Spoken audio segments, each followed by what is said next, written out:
Hello hello नमस्ते सबैजनालाई सन्चै हुनुहुन्छ। मेरो युट्युबमा जोडिनु भएको सबै साथीभाइहरूलाई न्यानो अभिवादन छ। अनि आज चाहिँ अब धेरै टाइम भयो, मैले सर्ट भिडियोहरू त अलिअलि राखिरहेको थिएँ। अब लङ भिडियो पनि यसो अपडेट गरौँ भन्ने हिसाबले चाहिँ के गरौँ त भन्दाखेरि खासै नयाँ स्पेसल केही पनि आइडिया भएन। त्यही कारणले गर्दा आज यसो खिर खान मन लागेको हुनाले खिर बनाउन गइरहेको छु। त्यसै कारणले आफूले जस्तो जानेको छु त्यस्तै बनाएर हजुरहरूमा पस्किने छु अथवा देखाउने छु है त।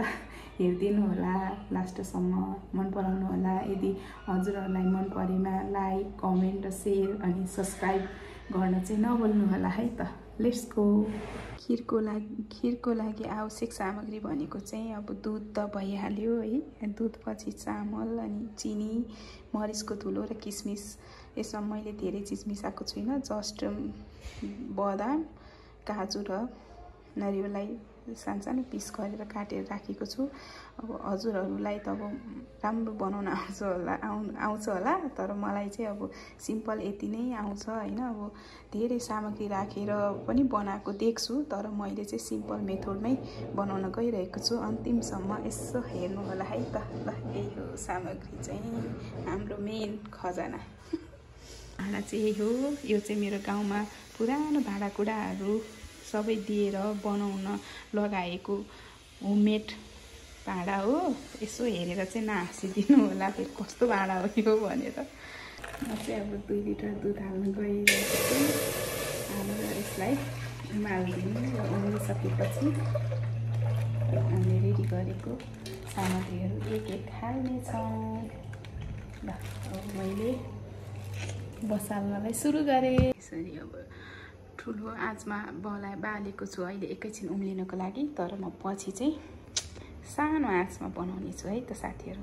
अब खिरसँगै के खाने त भन्दाखेरि चाहिँ चना पनि खानुहुन्छ अनि आलुहरू पनि बनाएर खानुहुन्छ। तर आलुको गुलियोमा चट्ट मिठो अमिलो हुनको लागि चाहिँ मैले आलुको अचार बनाउन गइरहेको छु र सँगसँगै हजुरहरूलाई आलुको अचार पनि रेडी गरेर देखाउने छु।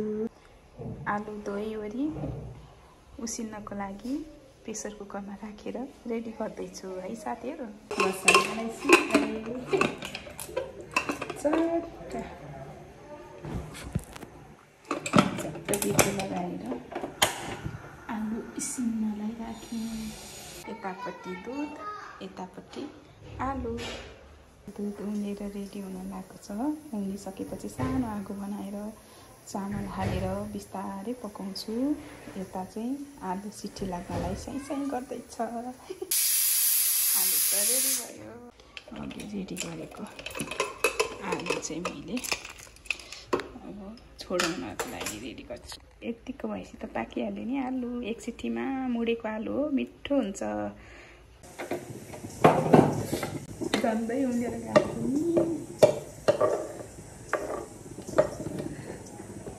उम्लेर गयो अलिकति।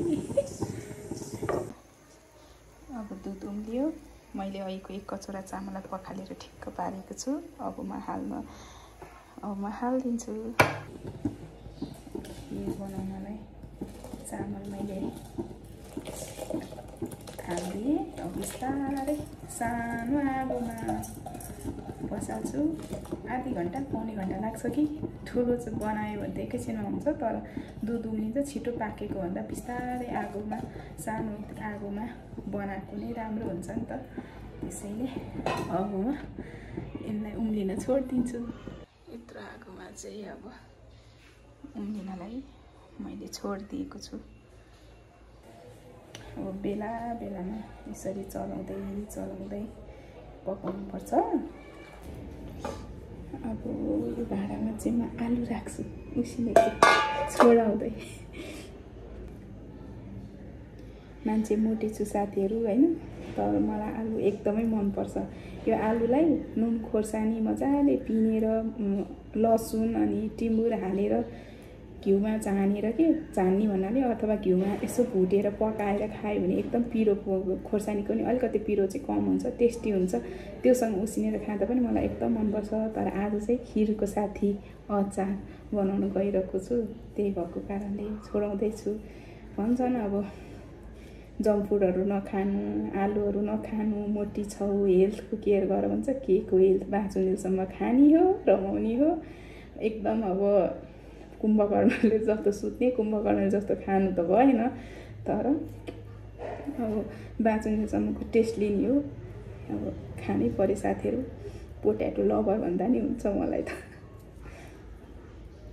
तातोमा चाहिँ कस्तो के मलाई चाहिँ अलिक गाह्रो भएको, तर एक एक गर्दै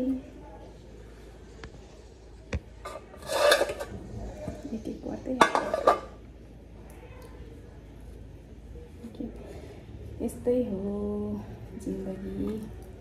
कभी खुसी कभी गम भने जस्तो आफैमा रमाउन सिक्नुपर्छ, आफैमा खुसी हुनुपर्छ, आफै अगाडि बढ्नुपर्छ। कसैको नराम्रो गर्नु हुँदैन, कुरा काट्नु हुँदैन, आफू इन्जोय गर्न त के भयो र होइन। हजुरहरू सबैजना यहाँ आउनु भएको, म बाँडेर नै खुवाउँथेँ कि। अब यसरी चाहिँ यसो चलाइदिने, किनभने चामल डल्लो परेर बस्न सक्छ नि त, राम्रोसँग फिँजिएर पाकोस् भन्नको लागि यसरी चलाइदिने। मिस यु बुढा, मिस यु दिदी। म मेरो बुबालाई पनि मिस गर्छु। मेरो बुबालाई पनि एकदमै मनपर्ने चिज हो खिरहरू। म पहिला व्रतहरू बस्दाखेरि अनि बेलुका भएपछि बुवाले खानाभन्दा खिर बनाएर खान भनेर दुध ल्याइदिनु हुन्थ्यो। त्यो टाइमहरू म मिस गर्दैछु साथी। अहिले हामी बुवाबाट अलिक टाढा छौँ, त्यसैले गर्दाखेरि म बुवालाई मिस गर्छु धेरै नै। खिरहरू बनाउँदा, खिर, माछा, च्याउ बनाउँदा चाहिँ म बुवालाई एकदमै धेरै मिस गर्छु। यसरी उम्लिँदैछ, अब बिस्तारै पाक्ने क्रममा छ। आलु छोडाएर पनि रेडी भयो। अब यसलाई काटेर म अचार बनाउनको लागि रेडी गर्छु। आलु यसरी काट्ने, यसलाई धेरै मसिनो टुक्रा गऱ्यो भने फेरि अहिले मोल्दाखेरि एकदमै पिच्किन्छ। त्यही भएर ठुल्ठुलै राखेको छु मैले। मुडेको आलु कति राम्रो छ, मिठो फक फक जान्छ नि उसिनेर। नुन खोर्सानीमा चप खान पनि मिठै हुन्छ है। नुन खोर्सानीमा गलत खानालाई पनि मिठै हुन्छ। म सानो सोले बोलिरहेको छु, सुन्नु भएको छ कि छैन? ठिकै छ, यो त बिग्रेको पो रहेछ।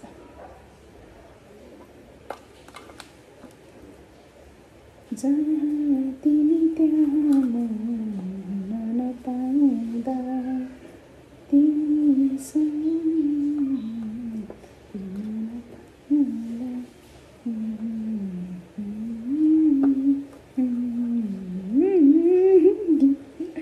नआएपछि के गर्नु हौ, लिनु न हौ भन्दा नआइ है भने जस्तै हो। आलुको अचारको लागि पनि नुन, खोर्सानी, तिलको छोप पनि भन्छ, धुलो पनि भन्छ होइन, धुलो अनि कागती जरेर हाल्दै सजिलो हुन्छ नि त। यसरी धनिया पनि हाल्दै अब म यसमा तेल हालेर छान्छु अनि मोल्छु। खिर अब यसरी पाक्दैछ। अब लगभग आँट्यो। यसरी चलाउँदै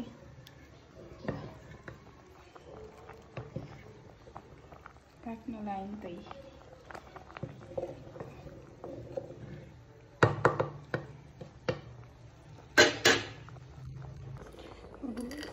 किसमिसलाई पनि हालेर अनि हल्का धेरै गुलियो मन पर्दैन, त्यसैले चिनी यति नै हालेर चलाइदिने। अब यसरी चलाउँदै अब लगभग रेडी हुन आँट्यो। मरिचको धुलो र घिउलाई चाहिँ म लास्टमा हाल्छु है साथीहरू। यो अलिकति लतक्क पाकोस् अनि म त यसरी नै बनाउँछु, यसरी नै आउँछ है। अब जस्तो जान्यो त्यस्तै बनाउने त हो नि। यसरी चलाउँदै चलाउँदै अब रेडी हुँदैछ। तेल हालेर मेथी पड्काउनको लागि रेडी गर्दैछु है साथीहरू। अब यसरी मेथी हालेर पड्काउँदैछु।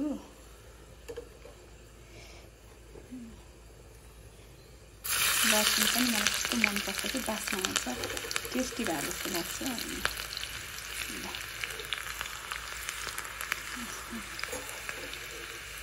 चलायो यता खिर रेडी हुँदैछ, यता अचारको लागि तेल रेडी भयो। ल बेसार मैले राखिसकेँ। अब यो माथि माथि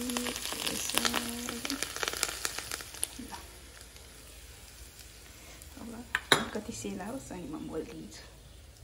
हेर्नु त साथीहरू, अब खिर रेडी भयो। यसलाई अलिकति सेलाउन दिनुपर्छ नि त, अनि सेलाउँदाखेरि यो ठ्याक्क जाम भएर ठिक्क हुन्छ। र अब यसमा म मरिचको धुलो हालिदिएँ अनि घिउ पनि हालिदिएँ। घिउले चाहिँ लतक्क भएर जम्नको लागि मिठो के अरे मिठोहरूलाई त जम्नको लागि सहयोग पनि हुन्छ, राम्रो पनि हुन्छ। एकअर्कामा जोइन लतक्क पाकेको राम्रो हुन्छ नि त। ल खिर यसरी तयार भयो। लगभग आधी घन्टामा मैले पकाइसकेँ। पौने घन्टा लाग्छ कि भनेको लागेन। ल है यसरी खिर रेडी भयो। ल साथीहरू आउनुहोस् खानालाई। सबै को कोलाई मनपर्छ कमेन्ट गर्नु होला।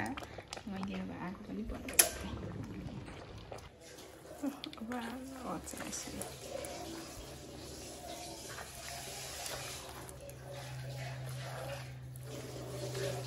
पछि त ट्वाक्क खानको लागि रेडी हुन्छ।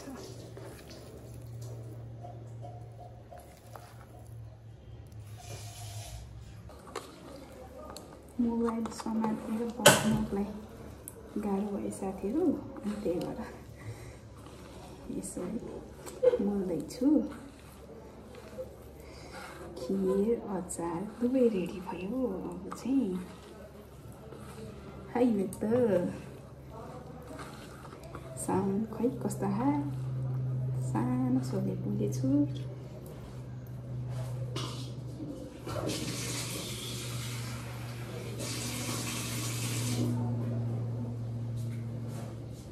अलिकति पानी हालेर मलिदिएपछि त अचार रेडी भइहाल्यो।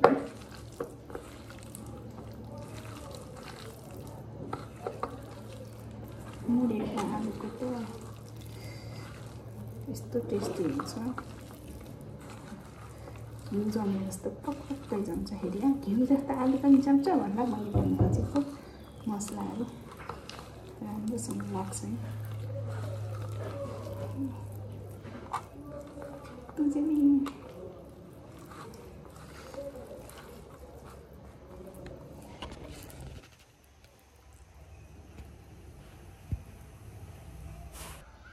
आलुको अचार पनि हेर्दा हेर्दै रेडी भयो। खिर र आलुको अचार आजको खाना बेलुकाको रेडी भयो।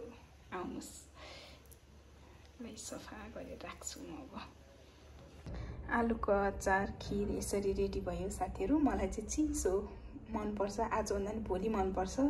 यति सबै त खाइसक्दैन, त्यसैले फुललाई पनि हुन्छ। बाई बाई सबैजनालाई। लास्टमा मेरो भिडियो हेरिदिनु भयो होला भन्ने आशा गर्दछु। त्यति राम्रोसँग एडिट गर्न पनि आउँदैन र राम्रोसँग बोल्न अथवा भिडियो क्याप्चर गर्न पनि आउँदैन। तैपनि हजुरहरूले हेरिदिनु भयो र इन्जोय गर्नुभयो होला भन्ने आशा गर्दछु। र मैले जस्तै मिठो तरिकाले सिम्पल तरिकाले बनाएर खिर सबैजना फ्यामिलीहरू मिलेर खानु होला। अब असार 15मा दही चिउरा, साउन 15मा खिर भन्छन्, तर मैले असार र साउन आउनुभन्दा अगावै जेठमै खिर बनाएर खाएँ साथीहरू। ल सबैजनालाई धेरै धेरै धन्यवाद। मेरो युट्युबमा जोडिन आउनुभएका सबै साथीहरूलाई न्यानो न्यानो अभिवादन र धेरै धेरै धन्यवादको व्यक्त गर्न चाहन्छु। आशा गर्दछु मलाई साथ सपोर्ट गर्नुहुनेछ र हजुरहरूको साथीभाइलाई पनि यसो भन्न लगाएर सब्सक्राइब गरिदिनु होला है त। लाइक, कमेन्ट र सेयर प्लिज साथीहरू सेयर गरेर मलाई हेल्प गर्नु होला र म बिस्तारै ग्रोथ हुँदै बोल्दै जाँदै मलाई जसरी बोल्न सहज हुन्छ अथवा मैले जसरी यतिको चाहिँ ठिक छ है भन्ने हुन्छ, म त्यसरी नै भिडियो अपलोड गर्नेछु है त साथीहरू। Bye bye.